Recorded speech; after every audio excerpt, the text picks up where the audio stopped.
Okay, here am I again. This time I'm on another flight. As I said earlier in the earlier clip, that I'm headed to Chicago for reasons best known to the wild wind. Actually, work related. So I'm on flight 311, and that's JetBlue from Boston, Chicago. From Boston, Massachusetts to Chicago International O'Hare Airport. Okay, so these guys out there getting things done in preparation for our departure. Got various inspectors,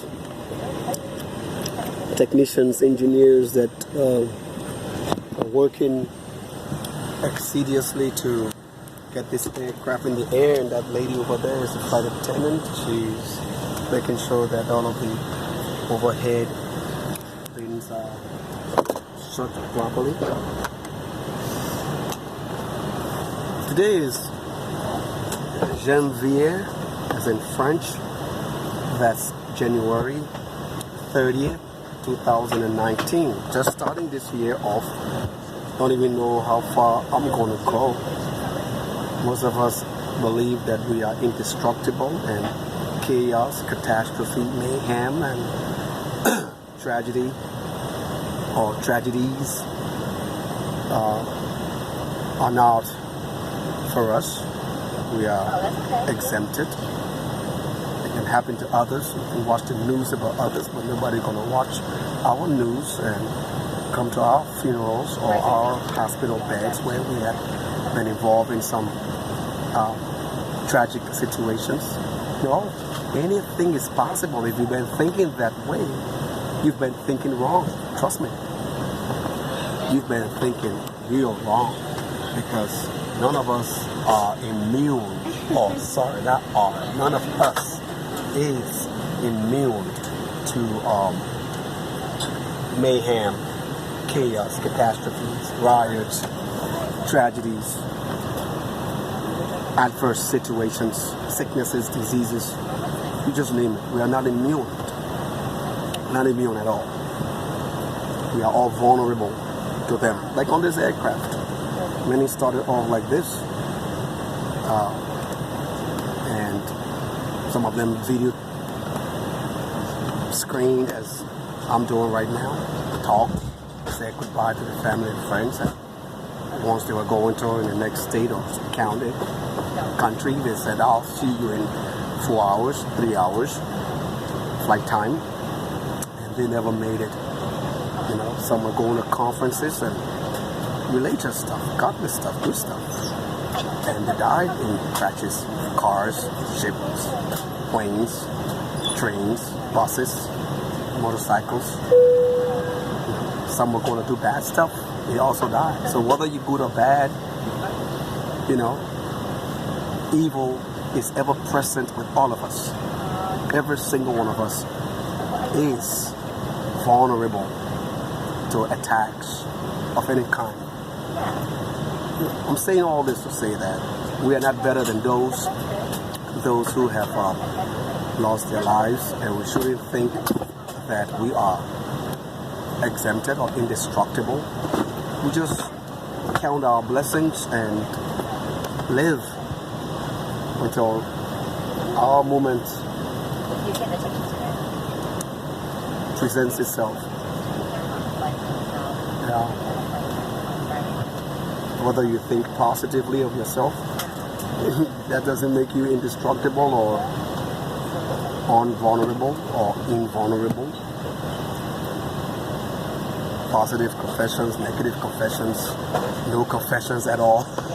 We are all of us are vulnerable to various adverse situations and conditions.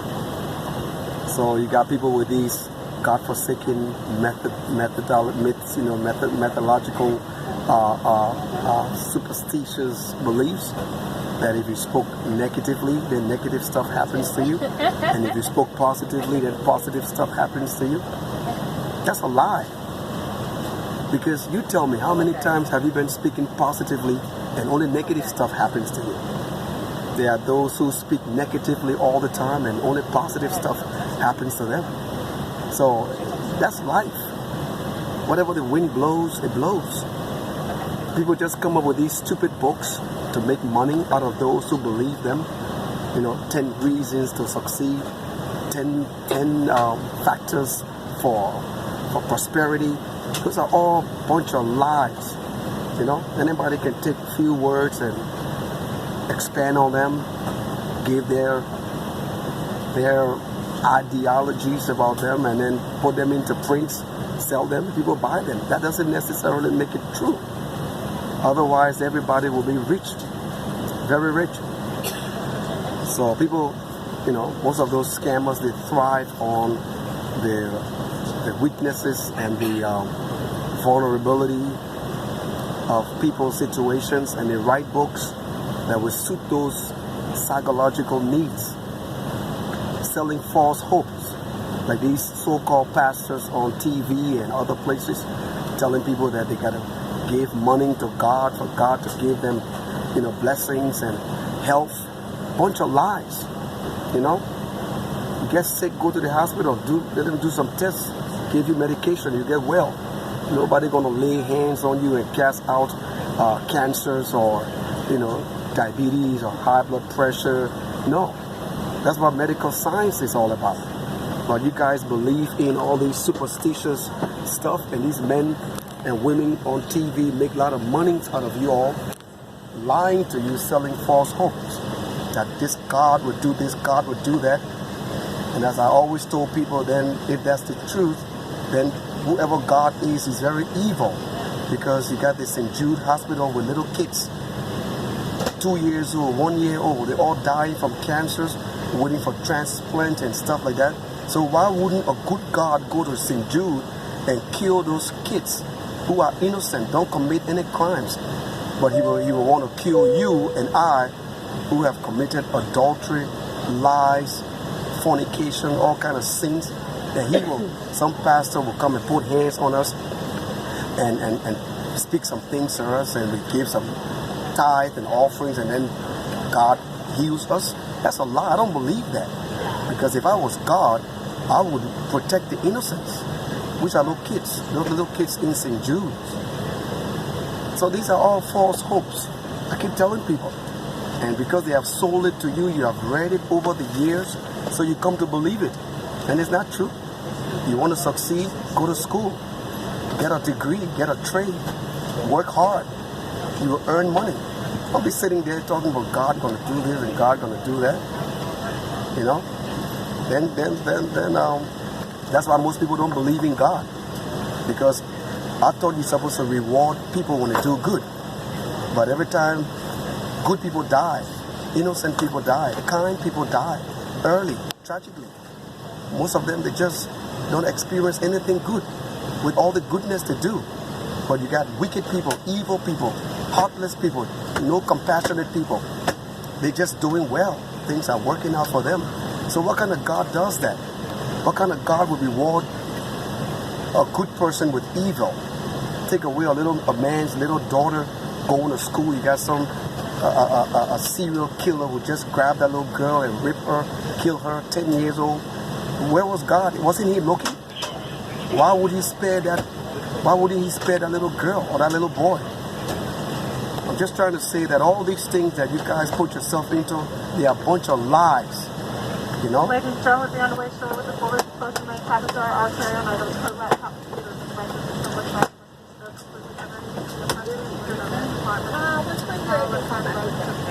yeah.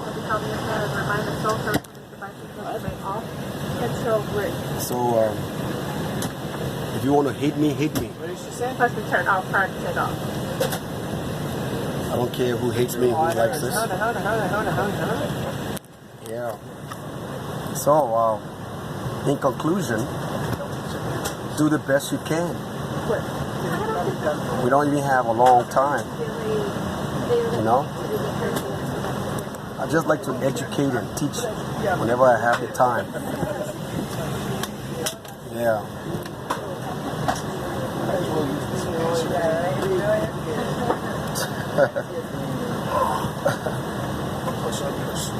Yeah. Actually, now I'm closer. I should go over there. Or the flight is so short that you wouldn't have the time to to get to that dimension. I don't know. Are you challenging me? Probably. Got 3 hours of sleep last night. Good word, man.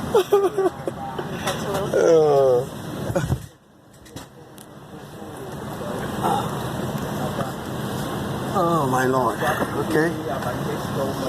So yeah, I'm back again. I'm not done yet. You got these godforsaken black people here in America try to blame the white man for all the failures and things that are not happening to them. Bunch of lies. You know? Because everyone is entitled to his own destiny. To shape it, fix it, mold it, fashion it. That it's going to benefit his family, you know. But people just like to shift stupid blames. That's the idiosyncrasies I talk about all the time on my clips. Why blame somebody? Ladies and gentlemen, now close to main cabins are private aircraft and all customers must be seated with their seatbelts securely fastened. Seatbacks, tray tables must be up and locked. Your laptop, computers, and devices of similar size must be stowed at this time.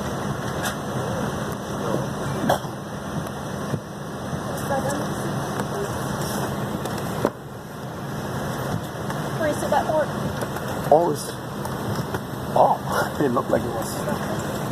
Yeah, so as I was saying,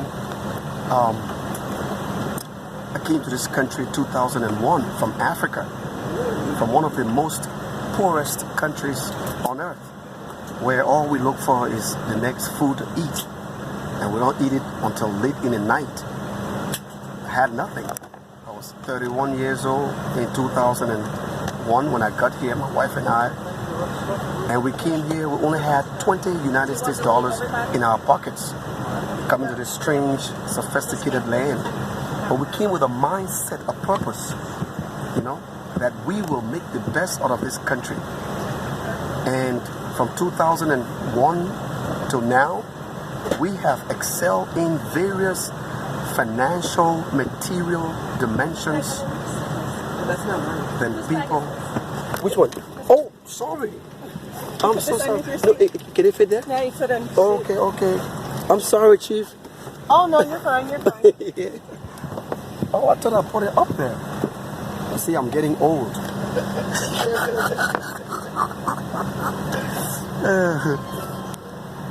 Yeah, so from 2001, at the age of 31, when I ever got a job in my entire life, I was in America. While in Africa, I was impoverished. I didn't even have money to buy underclothes. But this country gave me a reason to live and make the rest of my life useful. I'm saying this to say that we came from a depraved setting where we had nothing. We came here and met all these other African Americans here, living in all kinds of stupid lifestyles, impoverished. But how do you justify living in America, being born in America, and having all the opportunities to succeed, and then you live? Once again, good morning, ladies and gentlemen. Welcome to JetBlue Airways flight number 311 with service to Chicago. My name is Denise. It's my pleasure to be working in the cabin with Emily. Our flight today is under command of Captain Steve Foster, who's assistant on flight deck by First Officer Walter Head. Estimated flight time went there for 2 hours and 20 minutes. We will be pausing our in-flight entertainment system for just a few moments to share with you some very important safety information. All right, that was the flight attendant trying to give us some pertinent information, so I'll continue. Your safety is our top priority. All right, that concludes our safety instructions. making sure that we are equipped with the necessary safety measures needed just in case, God forbid. But sometimes I wonder whether people even have the time to even find those things, because when panic is prevalent, people don't even know how to react, so fear creeps and stuff like that. But anyway, it is regulated that these safety features and measures be revealed to every passenger. All right, so as I was saying, how can I come from Africa, and not just from Africa, but the worst country in Africa, come to the United States of America, and in a short time succeed, you know? And people who were born here, and I say people are all African brothers, begin to get jealous and hateful at us because we are, benefiting and doing well. We didn't get involved in any crimes. We didn't get involved in a mediocre lifestyle or some sort of low life environment. We decided that now we are in a productive environment with opportunities. We will make the best of it because we have our brothers, our sisters, our uncles, our aunts, nieces and nephews, cousins who do not work in Africa, got nothing there, so they depend on us to send money back there every month for their upkeep. Consequently, we not only that we didn't, intend to do wrong, because everyone has within them the propensity to do wrong if the conditions permits. But there are others, even if the condition permits, presents itself, they don't do wrong because it's not within their DNA or their gene to do wrong. Yeah, so we rather go without than to get involved into criminal activities. So what we did, we went to school. Went to trade school, went to other vocational school and colleges, and we became proficient. We began to work. No white man stopped us from going to school. No white man stopped us from having a job. When we worked and earned our money, no white man took our money. So why would you want to blame the white man for your failed, miserable, useless, mediocre lifestyle? It's on you. We are a typical example of success, that someone can come from nothing and become something if they apply themselves, if they make the right decisions and choices, So I'm saying this to say that you guys will continue to hate me, but when we came to this country, you try to brainwash us and distort our minds by telling us that the white man is doing this against you guys and they'll do the same to us. We've been here, this is 18 years. And in our 18 years, not one day a white man did anything wrong to us. All the wrongs that were done to us were done by black people like us. So for those of you who have not come to America yet and you are aspiring to come here, do not listen to the African Americans here. They are a bunch of losers, So they want to poison your heart against the Americans of this land, and tell you all kinds of negativities. But come and see for yourself. Watch their lifestyle. Their communities are all filthy and dirty, and they be like, oh, white people used to live here, but they've moved. Why they moved? Because you're full of all kinds of stupidity, nasty lifestyle, dirt, trash, drugs, all kinds of depravity.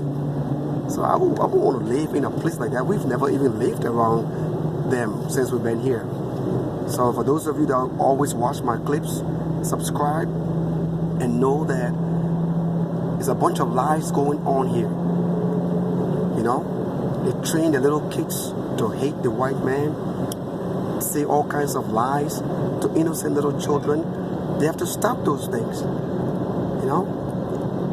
So I'm just saying that I am a beacon of emulation. Exactly. So reach out to me if you are not sure of how to navigate your destiny. I'm all over the internet. Subscribe to my channels, my Twitters, YouTube, Facebook, Messenger, Viber, WhatsApp, every single media on the internet. You'll see my teachings, my admonitions, my counsels, my instructions. They are all profitable for healthy lifestyle, good living, productive living. It's across the board to Hispanics, Chinese, black, white, you just name it. Indiscriminative. Until then, I'm signing off on this. Be good. Treat everyone as you would want them to treat your kids. That's the golden rule. I've said that. Not how you would want them to treat you, but how you would want them to treat your children. That's how you should treat people. Love everyone. Don't create conditions for suspicion. Say, oh, you're walking in the white community and you are minding your business, you got hoodie on and blah blah. Be reputable, be decent, dress nicely. Don't look like someone that is, suspicious of something. The police pulls you over. Don't be argumentative. Keep steady. Put your hands on the steering wheel. He asks you questions. Answer him politely. If he says, what you do in this community, I'm going, I'm just strolling, or I'm going to see somebody. He asks you for identification. Give it to him. Once you start to resist, and then you create a condition for suspicion. So all this stuff on TV, the police did this, the police did that. You check it out.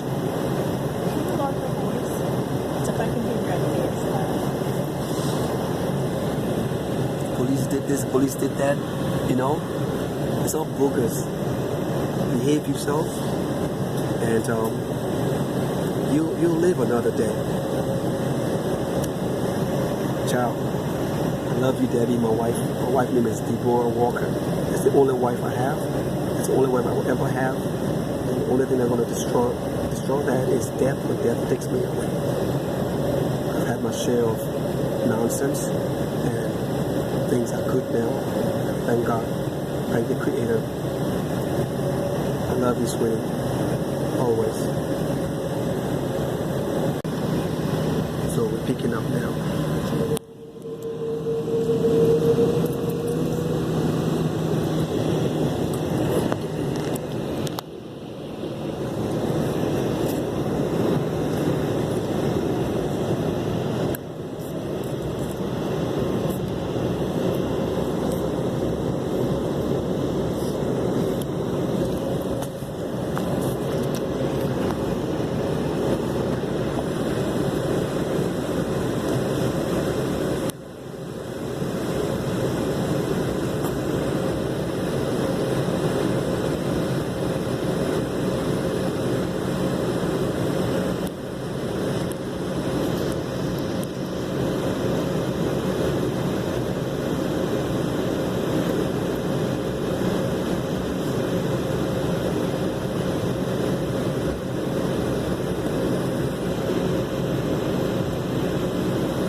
Folks on the flight deck, good morning. Welcome aboard JetBlue 311 service from Chicago. Once we get there, we're looking at 2 hours and 25 minutes over Chicago.